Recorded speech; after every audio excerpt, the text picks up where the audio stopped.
নমস্কার বন্ধুরা, আজ তোমাদের দেখাবো এই ধনেপাতা দিয়ে ভর্তা বানিয়ে। তো চলো দেখি। পাতাগুলোকে ভালো করে বেছে পরিষ্কার করে জল দিয়ে ধুয়ে নাও।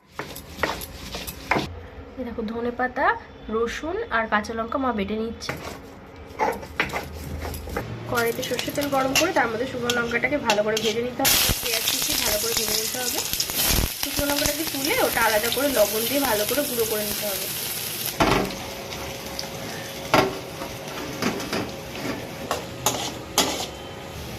পেঁয়াজটা লাল করে ভাজা গেছে, বেটে রাখা ধনেপাতাটা দিয়ে দেওয়া হচ্ছে।